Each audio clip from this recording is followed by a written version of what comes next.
नमस्कार दोस्तों, प्रेरणा आत्मयान चैनल में आप सभी का स्वागत है। मकर संक्रांति क्यों मनाते हैं? इस दिन हुई थी ये ऐतिहासिक घटनाएं। मकर संक्रांति सूर्य के मकर राशि में आने पर मनाया जाता है। इस दिन से सूर्य उत्तरायण हो जाते हैं और देवलोक में दिन आरंभ होता है। हिंदू धर्म में ऐसे अनेक कारण बताए गए हैं जिनकी वजह से मकर संक्रांति का सभी 12 संक्रांतियों में विशेष महत्व है। श्रीमद् भगवत गीता में भी मकर संक्रांति को बेहद शुभ बताया गया है। हिंदू धर्म में सूर्य देवता से जुड़े कई प्रमुख त्योहारों को मनाने की परंपरा है। उन्हीं में से एक है मकर संक्रांति। आज मकर संक्रांति का त्योहार मनाया जा रहा है। शीत ऋतु के पौष मास में जब भगवान भास्कर उत्तरायण होकर मकर राशि में प्रवेश करते हैं तो सूर्य की इस संक्रांति को मकर संक्रांति के रूप में देश भर में मनाया जाता है। वैसे तो मकर संक्रांति हर साल 14 जनवरी को मनाई जाती है, लेकिन पिछले कुछ साल से गणनाओं में आए कुछ परिवर्तन के कारण इसे 15 जनवरी को भी मनाया जाने लगा है। इस साल भी मकर संक्रांति 15 जनवरी को मनाई जा रही है। मकर संक्रांति दान और स्नान का विशेष महत्व।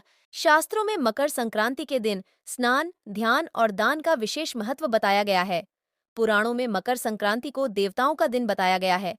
मान्यता है कि इस दिन किया गया दान 100 गुना होकर वापस लौटता है। Winter store, branded sweater, jacket पर बम्पर ऑफ, 75% तक की छूट। भीष्म पितामह ने चुना था देह त्याग के लिए। मकर संक्रांति का दिन मान्यता है कि इस अवसर पर दिया गया दान 100 गुना बढ़कर पुण्य प्राप्त होता है। इस दिन शुद्ध घी एवं कंबल का दान मोक्ष की प्राप्ति करवाता है। महाभारत काल में भीष्म पितामह ने अपनी देह त्यागने के लिए मकर संक्रांति का ही चयन किया था। मकर संक्रांति के दिन ही गंगा जी भगीरथ के पीछे पीछे चलकर कपिल मुनि के आश्रम से होती हुई सागर में जाकर मिली थीं। मकर संक्रांति पौराणिक कथा श्रीमद् भागवत एवं देवी पुराण के मुताबिक शनि महाराज का अपने पिता से वैर भाव था, क्योंकि सूर्यदेव ने उनकी माता छाया को अपनी दूसरी पत्नी संध्या के पुत्र यमराज से भेदभाव करते देख लिया था। इस बात से नाराज होकर सूर्यदेव ने संध्या और उनके पुत्र शनि को अपने से अलग कर दिया था। इससे शनि और छाया ने सूर्यदेव को कुष्ठ रोग का शाप दे दिया था। मकर संक्रांति और यमराज की तपस्या। पिता सूर्यदेव को कुष्ठ रोग से पीड़ित देखकर यमराज काफी दुखी हुए। यमराज ने सूर्यदेव को कुष्ठ रोग से मुक्त करवाने के लिए तपस्या की, लेकिन सूर्य ने क्रोधित होकर शनि महाराज के घर कुंभ, जिसे शनि की राशि कहा जाता है, उसे जला दिया। इससे शनि और उनकी माता छाया को कष्ट भोगना पड़ रहा था। यमराज ने अपनी सौतली माता और भाई शनि को कष्ट में देखकर उनके कल्याण के लिए पिता सूर्य को काफी समझाया। तब जाकर सूर्यदेव शनि के घर कुंभ में पहुंचे। मकर राशि में हुआ सूर्य का प्रवेश। कुंभ राशि में सब कुछ जला हुआ था। उस समय शनिदेव के पास तिल के अलावा कुछ नहीं था, इसलिए उन्होंने काले तिल से सूर्यदेव की पूजा की। शनि की पूजा से प्रसन्न होकर सूर्यदेव ने शनि को आशीर्वाद दिया कि शनि का दूसरा घर मकर राशि मेरे आने पर धन धान्य से भर जाएगा। तिल के कारण ही शनि को उनका वैभव फिर से प्राप्त हुआ था, इसलिए शनि देव को तिल प्रिय है। इसी समय से मकर संक्रांति पर तिल से सूर्य एवं शनि की पूजा का नियम शुरू हुआ। मकर संक्रांति से होती है शीत पर धूप की जीत। मकर संक्रांति के दिन प्रयागराज संगम के तट एवं पवित्र नदियों के पावन तटों पर हजारों श्रद्धालुओं को स्नान दानादि द्वारा पुण्यार्जन करते देखा जाता है। सूर्य सिंह राशि के स्वामी हैं और शनि मकर और कुंभ 2 राशियों के स्वामी हैं। जब मकर संक्रांति के दिन सूर्य का प्रवेश मकर राशि में होता है तो ऐसा माना जाता है कि पिता सूर्य अपने पुत्र शनि से मिलने उनके घर आए हैं, जिसके चलते दान पुण्य करने का विशेष विधान है। भारतीय ज्योतिष के अनुसार मेष, वृष, मिथुन, कर्क, सिंह, कन्या, तुला, वृश्चिक, धनु, मकर, कुंभ, मीन, यह 12 राशियां हैं। सूर्य के एक राशि से दूसरी राशि में प्रवेश करने को संक्रांति कहते हैं। मकर राशि में सूर्य के प्रवेश करने को ही मकर संक्रांति कहा जाता है। ज्योतिष शास्त्र के अनुसार सूर्य लगभग 1 माह एक राशि में रहता है, इसलिए संक्रांति प्रत्येक माह में पड़ी डी छती है। किंतु मकर और कर्क राशियों में सूर्य का प्रवेश विशेष महत्वपूर्ण होता है। मकर संक्रांति से सूर्य उत्तरायण और कर्क संक्रांति से दक्षिणायन हो जाता है। उत्तरायण में दिन बड़े होने लगते हैं, प्रकाश तथा ऊष्मा की वृद्धि होती है, रातें दिन की अपेक्षा छोटी होने लगती हैं। ठीक इसके विपरीत दक्षिणायन में होता है। धर्मशास्त्रों के अनुसार उत्तरायण की अवधि देवताओं का दिन तथा दक्षिणायन देवताओं की रात्रि है। देवताओं के दिन उत्तरायण में नूतन गृह प्रवेश, निर्माण, देव प्रतिष्ठा, साधन, सकाम, यज्ञादि अनुष्ठानों के लिए प्रशस्त कहा गया है। यहाँ तक कि देह त्याग करने के लिए भी उत्तरायण की विशेषता शास्त्रों में वर्णित है।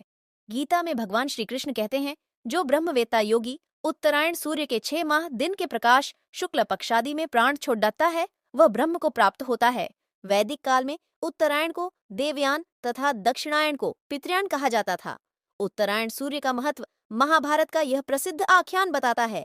जब भीष्म पितामह युद्ध में क्षत विक्षत होकर बाणों की शैया पर मृत्यु के निकट अपने जीवन की अंतिम सांसें ले रहे थे, तो पांडवों में ज्योतिष विद्या के झाता सहदेव के कहने पर कि इस समय अभी दक्षिणायन चल रहा है, भीष्म पितामह ने अपने प्राणों को उत्तरायण की प्रतीक्षा में रोके रखा और माघ मास के शुक्ल पक्ष की अष्टमी तिथि को ही देह त्याग किया।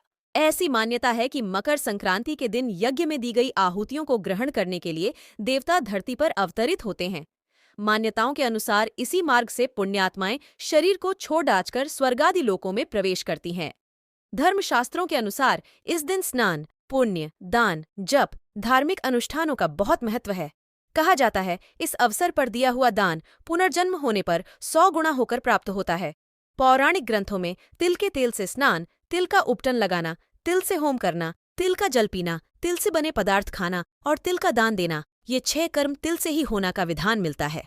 इसके अतिरिक्त चंदन से अष्टदल का कमल बनाकर उसमें सूर्य नारायण की मूर्ति स्थापित करके उनका विधिपूर्वक पूजन करना चाहिए। इस मास में घी और कंबल दान करने का, जरूरतमंदों को दान पुण्य, इस दिन जरूरतमंदों को दान पुण्य, धार्मिक कार्य करने से कई गुना फल की प्राप्ति होती है। भगवान सूर्य शनिदेव के पिता हैं। सूर्य और शनि दोनों ग्रह पराक्रमी है। ऐसे में जब सूर्यदेव मकर राशि में प्रवेश करते हैं तो शनि की प्रिय वस्तुओं के दान से भक्तों पर सूर्य की कृपा बरसती है, साथ ही मान सम्मान में बढ़ोतरी होती है। मकर संक्रांति के दिन तिल से निर्मित वस्तुओं का दान करने से शनिदेव की विशेष कृपा घर परिवार में बनी रहती है। वहीं तिल भगवान विष्णु को अत्यंत प्रिय है। तिल के दान और खिचड़ी ग्रहण करने से उत्तम फल की प्राप्ति होती है। ठंड के मौसम में तिल गुड़ का सेवन लाभदायक होता है। पतंग उड़ाना, मकर संक्रांति के दिन कुछ लोग पतंग उड़ाते हैं। यह न केवल मजेदार है बल्कि यह शरीर के लिए भी फायदेमंद है, क्योंकि इस खेल से पर्याप्त मात्रा में विटामिन डी मिलता है। खिचड़ी खाना, मकर संक्रांति के दिन लोग खिचड़ी, मसले हुए आलू और विभिन्न प्रकार के पकौड़े बनाते हैं और अपने परिवार के साथ बैठकर इसका आनंद लेते हैं। कहा जाता है इससे रिश्तों में मधुरता आती है, इसलिए घर के प्रत्येक सदस्य को इस शुभ दिन पर एक साथ बैठकर जरूर खाना चाहिए। उत्तर भारत में जहां इस त्योहार को खिचड़ी के त्योहार के रूप में मनाया जाता है, तो गुजरात और महाराष्ट्र में इसे उत्तरायण के नाम से मनाया जाता है। दक्षिण भारत में इस त्योहार को पोंगल के रूप में मनाया जाता है।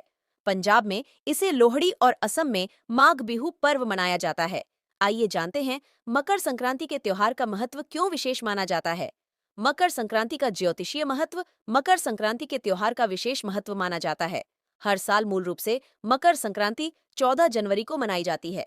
इसी दिन से सूर्य उत्तरायण होते हैं। मकर संक्रांति पर सूर्य धनु राशि की यात्रा को विराम देते हुए मकर राशि में प्रवेश करते हैं। दरअसल सभी हिंदू व्रत और त्योहारों की तिथियों की गणना चंद्रमा पर आधारित पंचांग के अनुसार प्रसन्न मकर संक्रांति के ज्योतिषीय महत्व के साथ साथ इसका धार्मिक और सांस्कृतिक महत्व भी बड़ा माना गया है। पौराणिक मान्यताओं के अनुसार सूर्यदेव शनिदेव के पिता हैं। मकर संक्रांति के दिन सूर्यदेव अपने पुत्र शनि के घर जाते हैं, जहां के 1 महीने तक रहते हैं। हिंदू धर्म में हर माह आने वाले व्रत त्योहारों का विशेष महत्व होता है। हिंदू पंचांग के अनुसार पौष माह में मकर संक्रांति के त्योहार का खास महत्व माना जाता है। इस साल मकर संक्रांति का पर्व 15 जनवरी 2024 को मनाया जा रहा है। मकर संक्रांति पर गंगा स्नान, दान और पूजा पाठ का विशेष महत्व होता है। धार्मिक मान्यताओं के अनुसार मकर संक्रांति पर गंगा स्नान करके भगवान सूर्य को अर्घ्य देने से व्यक्ति के जीवन में हर तरह कष्टों से मुक्ति मिल जाती है और जीवन में सुख सौभाग्य की प्राप्ति होती है। मकर संक्रांति को देश भर के कई भागों में अलग अलग नामों से मनाया जाता है। मकर संक्रांति पर करें इन मंत्रों का जाप। सूर्य संग शनि भी रहेंगे मेहरबान। ओम ऐहि सूर्य सहस्त्रांशो तेजो राशे जगतपते अनुकंपयमं भक्त्या गृहणार्घ्यम नमोस्तुते। मकर संक्रांति पर सूर्य को जल चढ़ाते समय इस मंत्र का जाप करें। कहते हैं इससे कुंडली में सूर्य मजबूत होते हैं। करियर में व्यक्ति को 2 गुना लाभ मिलता है। आदित्य तेजसोत्पन्नम राजतम विधि निर्मितम श्रेयसे मम विप्रत्वम प्रतिगृहणमुत्तमम। मकर संक्रांति के दिन आदित्य मंडल दान का विशेष महत्व है। आदित्य मंडल दान करने के लिए जौ में गुड़ और गाय का घी मिलाकर आदित्य मंडल के आकार का पुआ बनाया जाता है। इसकी पूजा के बाद ब्राह्मण को दान करते समय ये मंत्र बोलें। इससे व्यक्ति के सारे दोष समाप्त हो जाते हैं। भाग्य सूर्य की तरह चमकता है। आदित्य तेजसोत्पन्नम राजतम विधि निर्मितम श्रेयसे मम विप्रत्वम प्रतिगृहणदमुत्तमम। मकर संक्रांति के दिन आदित्य मंडल दान का विशेष महत्व है। आदित्य मंडल दान करने के लिए जौ में गुड़ और गाय का घी मिलाकर आदित्य मंडल के आकार का पुआ बनाया जाता है। इसकी पूजा के बाद ब्राह्मण को दान करते समय ये मंत्र बोलें। इससे व्यक्ति के सारे दोष समाप्त हो जाते हैं। भाग्य सूर्य की तरह चमकता है। इंद्रम विष्णु हरिम हंसमर्कम लोक गुरुम विभुम त्रिनेत्रम त्र्यक्षरम त्र्यंगम त्रिमूर्तिम त्रिगतिम शुभम। मकर संक्रांति। इस मंत्र का जाप करते हुए इंद्रदेव सूर्य का आभार प्रकट करें। इनकी कृपा से अच्छी फसल की पैदावार होती है। ऐसे में आने वाली फसल भी अच्छी हो, इसकी प्रार्थना करें। इंद्रम विष्णु हरिं हंसमर्कम लोक गुरु विभूम त्रिनेत्रम त्र्यक्षरम त्र्यंगम त्रिमूर्तिम त्रिगतिं शुभम। मकर संक्रांति। इस मंत्र का जाप करते हुए इंद्रदेव सूर्य का आभार प्रकट करें। इनकी कृपा से अच्छी फसल की पैदावार होती है। ऐसे में आने वाली फसल भी अच्छी हो, इसकी प्रार्थना करें।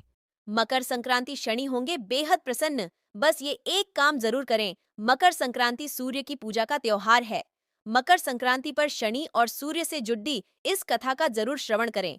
मान्यता है इससे शनि की अशुभता दूर होती, घर धन धान्य से भर जाता है। पूरे वर्ष में कुल 12 संक्रांतियां होती हैं, लेकिन मकर संक्रांति महत्वपूर्ण मानी जाती है। पौष मास में जब सूर्य उत्तरायण होकर मकर राशि में प्रवेश करते हैं तो उस दिन मकर संक्रांति मनाई जाती है। इस साल मकर संक्रांति 15 जनवरी 2024 को है। ये सूर्य और शनि के मिलन का दिन है। कहा जाता है कि इस दिन सूर्य की काले तिल के साथ उपासना करने से व्यक्ति को शनि दोष से राहत मिलती। इसके अलावा मकर संक्रांति के मौके पर सूर्य देव और शनि की कथा पढ़ने से जीवन में सुख समृद्धि आती है। जाने मकर संक्रांति की कथा। पौराणिक कथाओं के अनुसार सूर्यदेव और शनिदेव पिता पुत्र जरूर थे, लेकिन दोनों के बीच रिश्तों में खटास आ गई थी। इसका कारण था सूर्यदेव का शनि की माता छाया के प्रति उनका व्यवहार। जब शनिदेव का जन्म हुआ तो सूर्य ने शनि के काले रंग को देखकर कहा कि ये उनका पुत्र नहीं हो सकता। उन्होंने शनि को पुत्र स्वीकार नहीं किया और इसके बाद से सूर्यदेव ने शनिदेव और उनकी माता छाया को अलग कर दिया था। शनिदेव और माता छाया कुंभ नाम के घर में रहने लगे, लेकिन सूर्य के इस व्यवहार से आहत होकर माता छाया ने उन्होंने कुष्ठ रोग होने का श्राप दे दिया। सूर्यदेव ने भोग कुष्ठ रोग का दर्द पिता को कुष्ठ रोग से पीड़ित देखकर सूर्य की उनके पुत्र यमराज काफी दुखी हुए। यमराज सूर्य की पहली पत्नी संध्या की संतान है। यमराज ने सूर्यदेव को कुष्ठ रोग से मुक्त कराया। सूर्यदेव जब पूरी तरह स्वस्थ होकर अपनी दृष्टि पूरी तरह कुंभ राशि पर केंद्रित कर ली, इससे शनिदेव का घर कुंभ जलकर राख हो गया। इसके बाद शनि और उनकी माता छाया को कष्ट भोगना पड़ रहा था। पुत्र शनि ने किया काले तिल से सूर्य का स्वागत। यमराज ने अपनी सौतेली माता और भाई शनि की दुर्दशा देखकर उनके कल्याण के लिए पिता सूर्य से दोनों को माफ करने की विनती करते हैं। इसके बाद सूर्यदेव शनि से मिलने के लिए जाते हैं। जब शनिदेव अपने पिता सूर्यदेव को आता हुआ देखते हैं तो वे अपने जले हुए घर की ओर देखते हैं। वे घर के अंदर जाते हैं। वहां एक मटके में कुछ तिल रखे हुए थे। शनिदेव इन्हीं तिलों से अपने पिता का स्वागत करते हैं। शनिदेव को ऐसे मिला मकर घर। शनि के इस व्यवहार से भगवान सूर्यदेव प्रसन्न हो जाते हैं और शनिदेव को दूसरा घर देते हैं, जिसका नाम है मकर। इससे प्रसन्न होकर शनिदेव कहते हैं कि जो भी मकर संक्रांति पर सूर्य की उपासना करेगा उसे शनि की महादशा से राहत मिलेगी, उसका घर धन धान्य से भर जाएगा। इसलिए जब सूर्यदेव अपने पुत्र के पहले घर यानी मकर राशि में प्रवेश करते हैं तो इसे मकर संक्रांति कहा जाता है। इस वीडियो को यहाँ समाप्त करते हैं, तो मिलते हैं एक नया वीडियो में। बहुत से लोग YouTube चैनल को सब्सक्राइब नहीं करते हैं, तो आप ऐसी गलती ना करें, YouTube चैनल को सब्सक्राइब करें। आप इस वीडियो को अपने दोस्तों के साथ शेयर ज़रूर करें।